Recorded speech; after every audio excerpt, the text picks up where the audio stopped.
Hello my people, welcome to my YouTube channel. It's Mima TV, and today is not any other random video. I have a special guest I'll be introducing in my channel, and I'm so sorry because I've not posted for a while now. Apologies to you my fans, and first I want to thank you, the returning subscribers who have been there and who have been watching my videos and contents at large. Thank you so much, and keep liking, sharing and subscribing on my contents. I'll be uploading more. It's you to just tell me on the comment section which kind of contents I should be uploading for you guys. So today I'll be having my dad, and it's been a conversation we've been having off camera, and I requested him to actually do this video because there are some of the experiences and stories he wants to share, and it's only one amongst many other stories that we've discussed off camera. So kindly keep locked in, and I'll be having him in the next part. So yeah. Okay my fans, so as promised, this is my special guest today, and I've not even shown him on social media, but we'd like to hear his part of the story, and he's my dad. So I'll just welcome him to my channel because he has not been in my channel, but he's a big fan of all my contents on social media platforms. He'll introduce himself in Kiswahili or any language that he'll be comfortable with, but we'll speak both languages. So 1, 2, 3, karibu kwa Mima TV. Asante, nashukuru watazamaji kwa sababu ya nafasi hii. Ni nafasi ambayo ni si ya kawaida kwa sababu ni kitu ambacho sijakuwa na uzoefu kuwa katika public. Wakati Jemima aliniomba nielezee story ambayo nimekuwa nayo, ni jambo ambalo lilitendekea miaka mingi iliyopita, 2001 2002, na nilipomuelezea kuhusu hilo jambo ambalo nilipitia, akaniomba nielezee followers wake pia waweze kuona experience ambayo nilipitia. Hamjambo watazamaji, kwa majina ninaitwa Geoffrey. Mimi ni mzazi wa Jemima, na shukuru kwa sababu ya nyote ambao mnatutazama kupitia channel hii ya Mima TV. Jemima ni my first born daughter, alizaliwa 1999 akiwa na umri wa miaka miwili. 2000 ilikuwa ni mwaka wa 2001. Kuna tatizo nilikuwa nayo ya maumivu ya kichwa na nose bleeding ambayo ilinisumbua sana, na alipokuwa mtu mzima nilipomwadithia kuhusu matatizo hiyo niliyopitia ya nose bleeding na severe headache, alitamani sana niweze kushare hiyo experience ambayo nilipitia kwa social media yake. Mara ya kwanza nilikuwa hesitant, lakini nikasema sawa tu, acha ni share na watazamaji wake. Manake ni very interesting story hiyo experience ambayo nilipitia. Nakumbuka nilikuwa Voi, kuna kazi nilikuwa nafanya Voi, na kwa muda nikawa naumwa na kichwa sana, na kila nikienda hospitali kwa sababu ya maumivu ya kichwa, kama mazoea wanapitia zile procedure zao, wanakupima malaria, wakati mwingine unapimwa full hemoglobin, kumaanisha wanaangalia magonjwa yote kwa yale ambayo wanaelewa wale madaktari. Na kwa mara nyingi ilikuwa kinipima wanasema nina malaria. na ninapewa dawa ya malaria. Napoenda kumeza ile dawa ya malaria nasikia maumivu. Kichwa bado inauma. Narudi tena hospitali. Na nashukuru wakati hizo nilikuwa na medical cover. Kwa hivyo sikukuwa na matatizo ya kwenda hospitali. Na tulikuwa na several options. Hospitali pale Voi tulikuwa na hospitali kama 3 ambazo tulikuwa tunaruhusiwa kwenda tukitumia medical cover.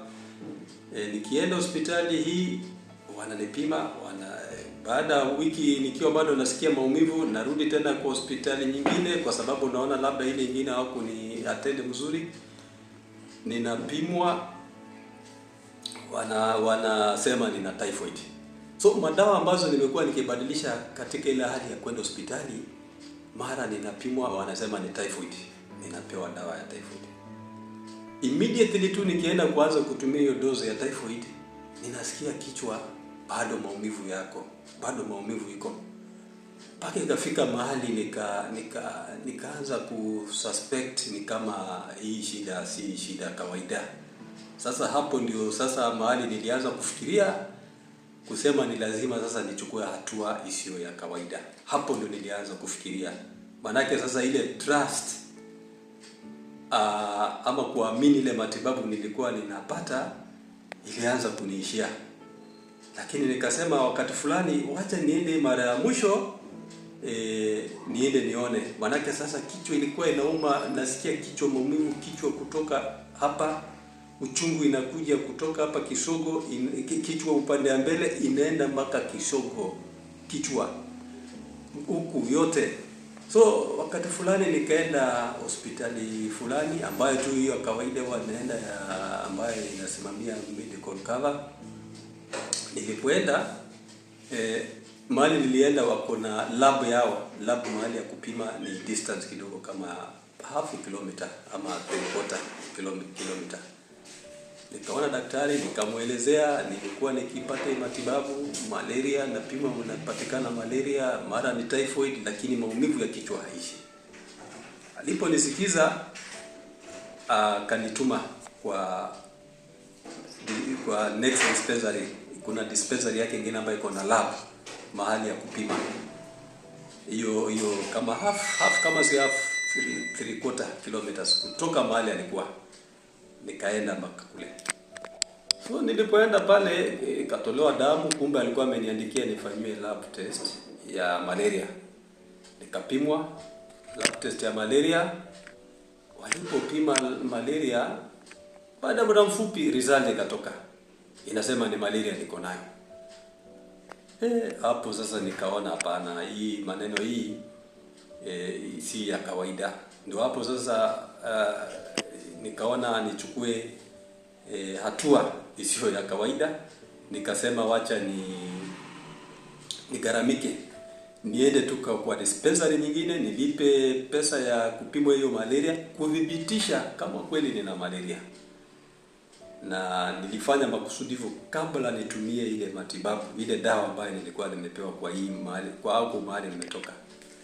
Pale nilipoenda sikuwaeleza nimetoka kupimwa, sikuwaeleza nimetoka kutibiwa kwingine, nikajitambulisha. Nitataja mahali nilienda. Sasa hii mara ya pili. Hii mara ya pili nilienda kuna hospitali iko chini ya Full Gospel. Jina sijui ni jina gani, Full Gospel pale Voi. Nikaelezea yule nilimpata lab, mimi nimekuja na ningependa nipimwe malaria. Na wakakubali kwa sababu ni watu ambao wako kwa biashara. Wakanitoa damu na wakanipima. Huku tayari niko na ile results nyingine ambayo sikuwaelezea. Walipotoa damu wakapima, baada ya muda mfupi result yao ikaonyesha kwamba sina malaria. So kwa mshangao nikauliza yule alinipima nikiwa na ile result ya ile dispensary nyingine, nikamwambia hivi sasa nimetoka hospitali nyingine inaonyesha kwamba niko na malaria, na hapa kwenyu inaonyesha kwamba sina malaria. Nyote mnafanya kazi same ya lab test, ni wapi nitatrust? So kila ambacho huyu alinieleza akaniambia wao wanaamini mashini zao. Na hakutaka kucomment kuhusu kule nilitoka, but kile yeye aliniambia tu ni kwamba wao wanaamini kazi ile wanafanya, wanaamini kwa mashini zao. Na nikatoka pale nikiwa nimesikitika na nikiwa nimechanganyikiwa. So nikajua sasa hapo kuna kitu ambacho sielewi. So immediately mawazo ikanijia kwamba nitafute sasa matibabu kwingine. Nikatoka immediately hapo nikaenda kwa hospitali nyingine ambayo nilikuwa referred. Hospitali nyingine ambayo nilikuwa referred na mtu fulani kwamba kule ni watu ambao wako wazuri. Na nikatoka nikaenda kwa hiyo hospitali, nikaelezea yule mtu mwenye daktari nilimpata ni mtu ambaye amekomaa, ni hospitali ambaye anajulikana pale Voi. Nikaelezea zile matibabu zote nimepata kwa hiyo muda yote, na nikawa sijapata mabadiliko. So yule daktari, kitu nashukuru ni kwamba ni mtu anakaa amekomaa kiumri, na ni mtu inaonekana anaelewa kabisa kile alikuwa anafanya. So kulingana na vile alinisikiza, akaniambia, akashuku ile shida niko nayo lazima iwe ni shida ambayo si kawaida na ni kichwa. Na akani advise kwamba ikiwa ningekuwa tayari anitume Mombasa kwa hospitali inaitwa Pandi Hospital ili niende nifanyiwe scanning ya kichwa. Nikamwambia sawa, manake nikakubaliana naye kwa sababu kwa muda nilikuwa nimeteseka na nusubuliti kila muda, hata wakati mwingine mbele ya watu tu nakuta damu inatoka kwa mapua. Ikawa hata wakati mwingine inakuwa ni aibu, na ile maumivu ya kichwa ikija inakuja kwa uchungu zaidi mpaka unasikia kutoa machozi. So kwa sababu ya ile hali nilipitia, ikabidi nikubali. Nikakuja straight, nikaenda straight, kapanga safari mpaka Mombasa Pandi Hospital, mahali ambapo nilikuja nikafanywa hiyo scanning. Nilipofanywa scanning wakapata audio cyanosis. Na nilipopata hiyo shida ya audio cyanosis, nikaletewa daktari ambaye alinituma. Ndio akanielekeza mahali ambapo specialist anapatikana, na nikaja nikagundua mahali ambapo alinielekeza mahali specialist anapatikana ni kule ambapo walinipima malaria, na wakagundua kwamba sina malaria. So ni mahali ambapo wako na dispensary kadogo na lab, mahali pa kupima. The same hospital ndio wanatembelewa na specialist kila Tuesday na kila Thursday. Na nikaenda pale hiyo hospitali hiyo mahali nilielekezwa. Nikabahatika kupata specialist, nikawa na maongeo mafupi na yeye, akaona result ile ambayo nilitoa Pandi Hospital, na immediately akaniweka under medication. Nikapewa dawa, kuna dawa ambayo mtu unavuta kwa mapua, zingine ni za kumeza. Basi nikaendelea kutumia hizo madawa, na nikawa na muuliza inachukua muda gani shida kuisha. Akaniambia hii baada ya wiki mbili tatu shida itakuwa imeisha after nishamaliza dose. Nikatumia dose the first week. Wakati dose iliisha, maumivu ya kichwa haikuisha, hiyo shida iliendelea. Nikarudi tena ile siku ambazo wameweka ya kuvisit huyo specialist. Kaja nikamwambia nimemaliza ile dose, lakini ile shida ya kichwa bado inaendelea. Akanibadilishia dawa, nikaanza dose nyingine tena. So nilipoendelea ikafika mahali pia hiyo siku sikia kama inanisaidia. Paka nikawa na wasiwasi, hii ni shida gani hii ya kichwa ambayo haishi? Hata baada kugundua shida ni nini, nimepata the right person ambaye ni specialist, ambaye anatoka Mombasa kila Tuesday na kila Thursday kwa sababu ya kumiti wale watu wana shida ya ENT na haijaisha. So ikafika mahali nilipokuwa naendelea na second dose na nakaribia kumaliza na sisikii mabadiliko, nikamuuliza, hii shida isipoisha next step huwa ni nini mnafanya? So nilitaka tu nijue sasa, ikiwa sasa wametibu na imeshindika, ni nini ingine. Kwa akili yangu sasa nilikuwa sasa nataka ni prepare mawazo yangu kwa anything ambayo ilikuwa iko mbele. Ndio akaniambia, hii isipoisha kile huwa tunafanya, tunarefer mtu Mombasa, alafu anaenda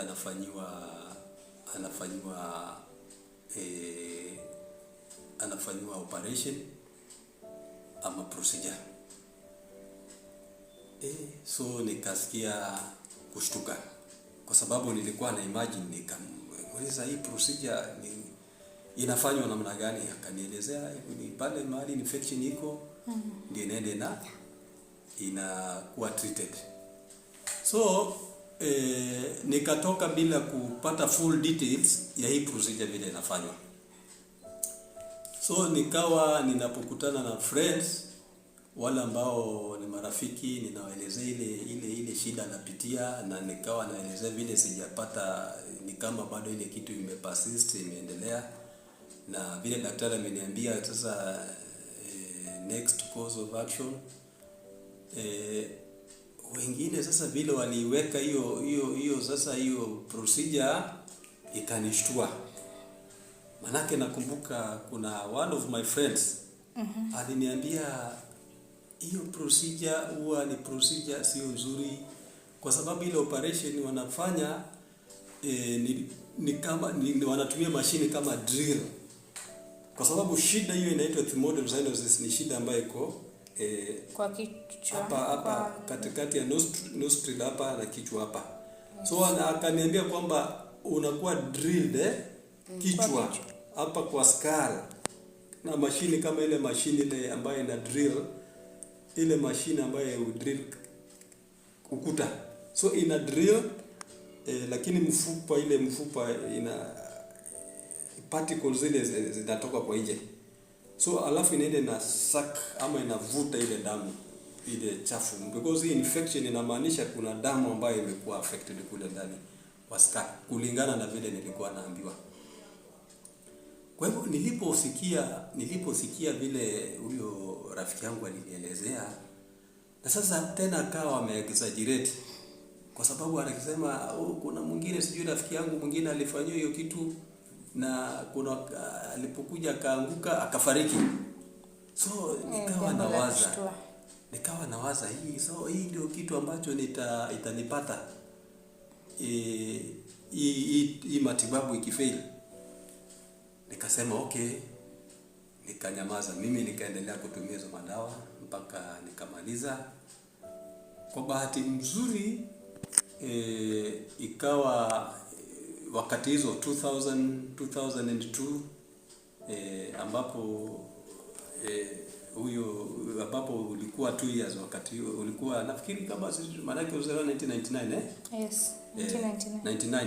So ukiwa nafikiri na 2 years ilikuwa ni 2001 nafikiri, nikafanikiwa sasa, tukaenda nyumbani.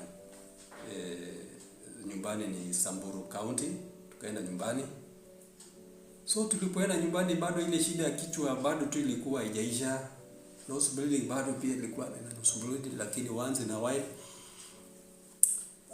pale nikapata watu, family members, friends, nikawa ninashare nao hiyo information, hiyo experience, my experience vile ninapata shida na kichwa. Na nakumbuka one of the family members akanipata akaniambia, shida gani hiyo kichwa? Hiyo sisi hiyo ni rahisi sana. Hiyo hapa Samburu hiyo sisi huwa tunaihandle. Na nikamuuliza hiyo unaihandle namna gani? So huyo the first person ambaye alinisaidia kuhandle hiyo issue ni very close family member, ni mtu mzee namjua, but sasa ile njia alihandle nayo haikuwa effective sana, but ni kama alikuwa na idea kwamba hiyo shida ya kichwa kuuma, alikuwa na idea kwamba ni damu ndio imekuwa infected. Na njia moja ya kutibu hiyo shida ni kutoa ile damu ambayo imekuwa infected. So kumaanisha alikuwa na idea. So ndiye aliponieleza hiyo vile huwa tunafanya, tunatoa hiyo damu, inatoka hiyo ugonjwa inatoka. Nikamwambia unatoa namna gani? Akaniambia utatafuta wembe. Alikuwa na kapembe.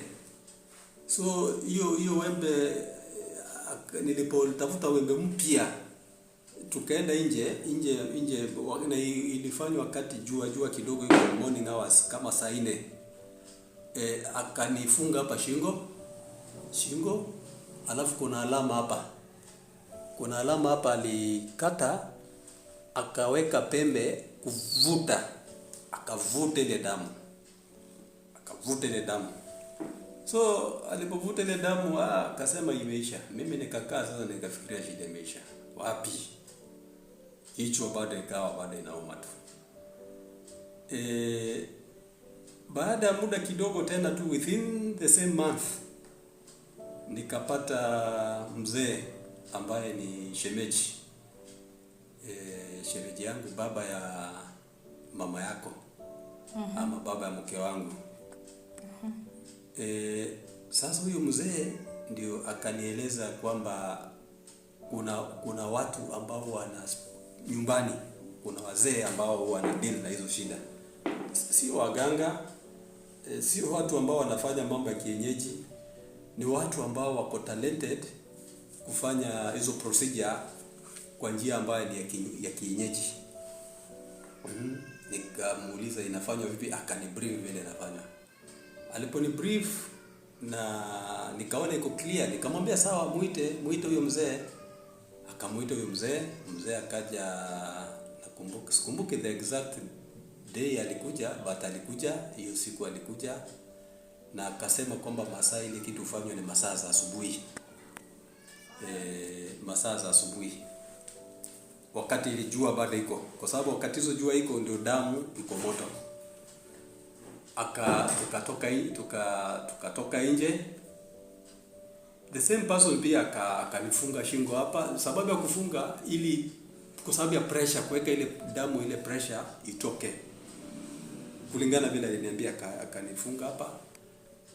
Alafu akatafuta kakijiti size hii, ambapo pale mbele panakaa kama ile ni ya kupika uji. Iko na kama kastar ya kupika uji. So alipoleta hiyo kijiti, akanibrief vile atafanya, kwamba huwa anaingiza kwa mapua. Alafu sasa hiyo ndio procedure inafanywa na container kama kakikombe. So nikakaa, mama yako hata alikuwa hapo, na few people. In fact mama yako alipoona hata alishtuka na akatoroka. Sasa nikainama, akaingiza kale kakijiti. Kuingiza kachokora ndani ya mapua. Kuchokora hii ya kwanza, ya pili. So alipoweka ile container, kitu cha kwanza kilitoka ni kama uzaa. Ilitoka ikafika karibu 3/4 ile container. Ilipotoka uzaa, labda ulijihisi vipi? Sikukuwa najihisi chochote, manake sasa akili ilikuwa tu ni hiyo shida, anything ambayo ilikuwa itafuata. Kujihisi ilikuwa sasa ni after nishapata hiyo treatment. Because nilikuwa bado katika process ya treatment. So ikaanza kutoka hiyo uzaa, ikatoka ile uzaa. Ilipofika 3/4 ndio sasa damu ikaanza kutoka. Damu ilipoanza kutoka sasa mpaka ikaenda sasa karibu ijae ile container, ikakatika peke yake. Ilipokatika sasa ndio hiyo procedure ikawa imekwisha. Ilipoisha nikatengenezewa supu, nikatengenezewa fruits, nikaanza kula vizuri from hiyo mwaka 2002 hadi saa hizi. Sijawahi mwana kichwa, mambo ya nose bleeding iliisha siku hiyo. So kutoka hapo nikaja nikatambua kumbe wale hawa watu ambao wanatibu, wanafanya operations za kinyumbani, kuna zingine ambazo ziko genuine. So Tangu wakati huo sijawahi enda kutibiwa mambo ati ya nose bleeding ama ati kichwa inauma. Nikipata maumivu ya kichwa ni maumivu ya kawaida. Kwa hivyo kile kitu ambacho nilifanya ambacho ni extraordinary ama ambacho si cha kawaida, sababu ya ambayo imeform basis ya hii story ni hii shida ambayo nilikuwa nayo. Nimetembelea hospitali wananitibu magonjwa ambayo sielewi kama ni kweli ugonjwa anatibu ni kweli nina malaria ama ni biashara wanafanya. Wana take advantage na hali ile ninapitia. Ndio ilinifanya nichukue ile extraordinary action. Immediately nilipopimwa nikapatikana niko na malaria, nikasema hapana, ile kwa sababu nikasema wacha nisirely kwa hii matokeo, niende kwa next dispensary nipime nione kama iko. Number 2, sababu nyingine kusema kwamba niliteka an extraordinary action, niliposikia ile procedure ile itachukuliwa kwa hospitali ambayo tayari nilikuwa trust imenitoka, kwa sababu kwanza hii ya kunipa wrong result. Nikawa na imagine sasa hospitali hii ambayo wamenitibu hiyo walikuwa wananitibu malaria, typhoid ambayo sina. Number 2, the same hospital ambayo wamenipa medication ya hiyo ethimodocyanosis, nimetumia dose kama 2 na sijapona. So ninarudi tena huko kwenda kupata operation, ama hiyo procedure ambayo nimeambiwa ni kichwa itakuwa drilled kama ukuta. Kasema nafuu hii ya nyumbani ambayo watafanya nini, hata kama hakuna injection ile ya kuzuia uchungu, wacha niende nidungo hiyo. Lakini kitu nashukuru ni kwamba mtu ukiwa na shida unaweza pitia njia yote, muradi tu sio njia ambayo sio ya sawa, sio njia ya kukupeleka kufanya maovu, bali ni njia ambayo inakufanya inakupeleka kutafuta afya. Kwa hivyo nafikiri unless kama kuna maswali, hiyo ndio story ambayo pengine sasa wakati mwingine labda kwa sababu nimeona sasa unataka ni kuendelea kukupa mastori. Labda next time nikipata nafasi nitakubrief, nitaelezea labda story kuhusu childhood, my eating habit. Yes, I think hiyo itakuwa kwa part 2. Childhood to adulthood. Alafu pengine kuna gani nyingine, so kuna several stories ambazo but kuhusu hii ni kitu ambacho sijawahi sahau, maana ni experience ambayo ilikuwa kali, na nashukuru kwa sababu hiyo process nilipitia. Nakumbuka hata kuna watu walikuwa na shida kama hiyo yangu. Nilipowaelezea walitamani kujua ni nani alinifanyia hiyo treatment, ama mbinu gani uliotumia kupata matibabu. Kwa hivyo kuna watu wanateseka, kuna watu wanaumwa na kichwa, kuna watu wanafanya nose bleeding, wanaumwa na kichwa, wamepitia maisha magumu. But mimi nilikuja kuconfirm kwamba kule reserve kuna watu ambao wanaelewa hizo matibabu. Ni vile tu wamepuuzwa, lakini mimi nimewitness, na sio tu witness tu, nimetibiwa kwa hiyo njia. Na your mama alikuwa ni shahidi, maana alikuwa hapo nikitibiwa. Kwa hivyo nafikiri ni hiyo tu. I think watazamaji wanaweza taka kujua labda ulipotoka kufanyiwa matibabu nyumbani, kama ulirudi kwa ile hospitali yenye ulipatiwa results, kuongea one-on-one na daktari kumwambia kwamba ulipata matibabu na uko sawa. Sikurudi kwa sababu Kitu ambacho kingenirudisha hospitali ikiwa ni kitu ambacho unaenda kufanywa test kuthibitishwa kama ile shida imetoka kwa mwili. Sababu ya kuturudi ni kwa sababu nilipomalizana na ile procedure sijawahi sikia kichwa ikiniuma, sijawahi kuwa na nose bleeding. Na hizo ndo zilikuwa sababu ya kunipeleka hospitali. Hakuna sababu nyingine ilikuwa inanipeleka hospitali. Hospitali nilikuwa napelekwa ikifika mahali kichwa inaniuma. Kwa sababu ile maumivu ilikuwa kichwa inauma, kichwa kutoka hapa mbele inakuja mpaka huko kwa kisogo. Kwa kisogo. Kichwa uchungu ile ya kichwa, unameza painkillers nimebadilisha, unameza painkiller haisikii, unameza painkiller nyingine haisikii. So nilipomaliza ile procedure na nikaona kichwa haiumi, kungekuwa na maana ya kwenda pale. Manake ina maana gani kwenda kumwambia nimepona? Haina maana. Kitu ambacho mtu huo unaenda kupima ni ugonjwa, labda pengine kama ni bacterial infection ambayo umepimwa, labda kama ni cancer, pengine umepimwa umepatikana nayo, ama ukimwi umepatikana nayo, umeenda umefanywa labda maombi, hiyo ndio unaweza enda kupimwa. Lakini hii as long as kichwa usikii kichwa inauma vile ilikuwa inauma, nose bleeding hakuna tena vile ilikuwa, hiyo tayari imetosha kuonyesha kwamba ulipona. Na imagine from 2002 sasa tuko 2026. Hiyo ni miaka 24. Nikiumwa na kichwa nitaumwa labda kwa sababu ya mafikira, nikiwa na mafikira mingi, ama pengine labda nikiwa na homa ndio kichwa itaniuma, lakini sio kwa sababu ya hiyo epithelial cyanosis.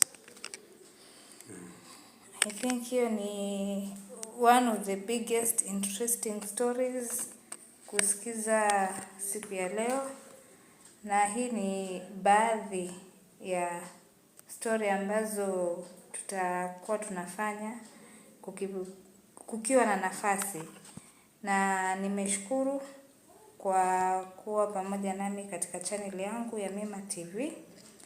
So guys, thank you very much for watching, and remember for us to bring more episodes na kuleta more stories kama hizi, manake ni request ndo nimefanya ili baba akue kwa mtandao kuongea history ili kutupatia yani motivation. Please subscribe. Hakikisha umeenda kwa notification ukaweka on, ili ninapoweka videos ukapate kuwa updated, na ukapate kulike, ukapate kushare, ili tupate kuwa na motisha zaidi ya kufanya more interesting stories. So thank you very much to my new subscribers and returning subscribers. Asanteni sana, na tutafanya more videos. Ni wewe tu kutuambia kwa comment section kuhusiana na hii story, unawaza vipi na ungependa tufanye contents aina gani. I think kutoka hapo Mungu awabariki na mkuwe na usiku mwema. Asanteni sana.